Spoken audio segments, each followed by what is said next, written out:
Bismillahirrahmanirrahim.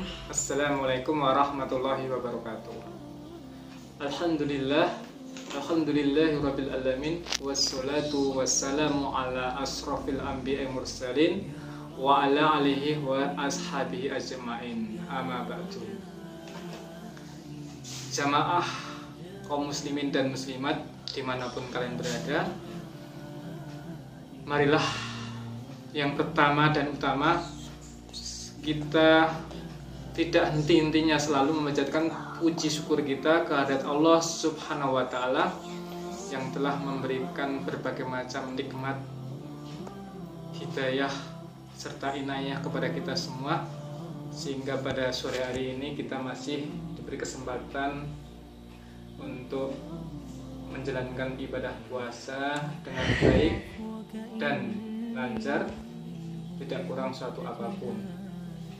Yang kedua, selawat dan salam selalu kita limpahkan kepada junjungan kita Nabi besar Muhammad SAW beserta keluarga dan para sahabatnya, para tabi'in dan tabi'un, serta para pengikut-pengikutnya yang tetap setia sampai di yaumul akhir.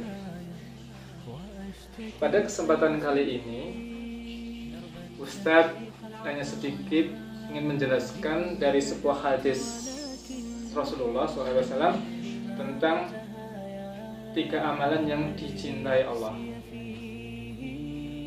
Suatu ketika ada salah seorang sahabat Rasulullah yang bernama Abdullah bin Mas'ud. Ketika itu dia bertanya kepada Rasulullah SAW, "Wahai Rasulullah, amalan apa yang dicintai oleh Allah?" Kemudian Rasulullah SAW menjawab, "Wahai sahabatku, amalan yang dicintai Allah yaitu yang pertama adalah melaksanakan sholat tepat pada waktunya.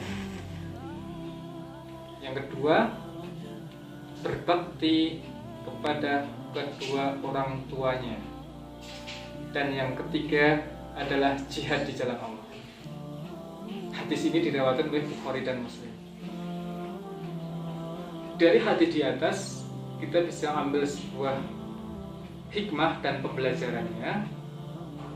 Yang pertama adalah sholat tepat pada waktunya. Di sini artinya kita sangat ditekankan untuk melaksanakan sholat tepat pada waktunya. Jangan ditunda-tunda. Jangan sampai waktunya sampai habis, sehingga kita akan kehilangan waktu sholat itu. Jadi sholat adalah perkara yang sangat utama, karena besok di hari kiamat amalan yang pertama kali akan dihisab adalah tentang amalan sholat itu. Barang siapa yang sholatnya baik, insya Allah amalan yang lainnya juga ikut baik. Tetapi kalau amalan sholatnya tidak baik, berarti amalan yang lainnya juga ikut buruk juga. Maka untuk itu malah kita selalu menegakkan sholat dengan baik, diusahakan dengan kerja.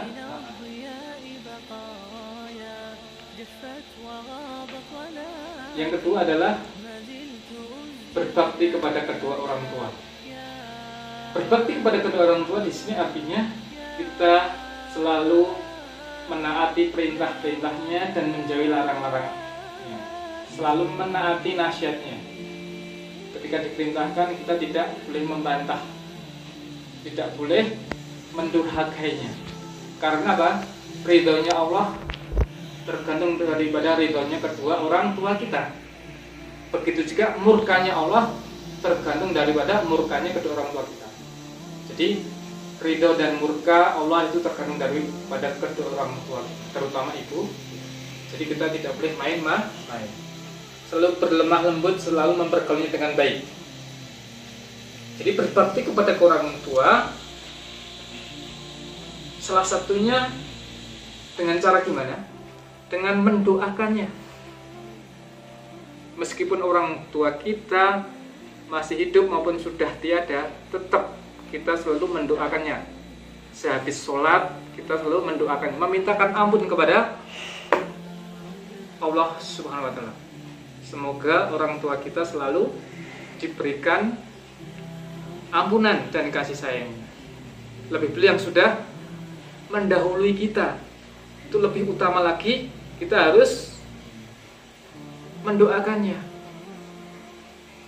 Karena doanya anak yang soleh itu sangat-sangat diperlukan sekali untuk meringankan dosa orang tua kita yang sudah tiada. Yang ketiga adalah jihad di jalan Allah. Jihad di jalan Allah di sini artinya apa?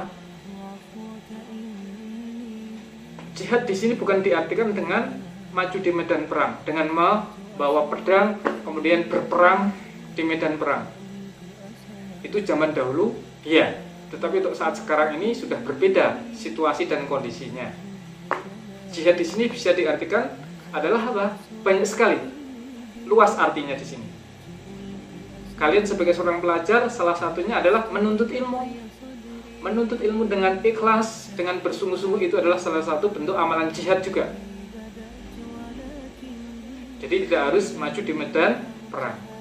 Kemudian menghafalkan Al-Quran dengan sungguh-sungguh supaya bisa hafal, itu adalah salah satu amalan jihad juga.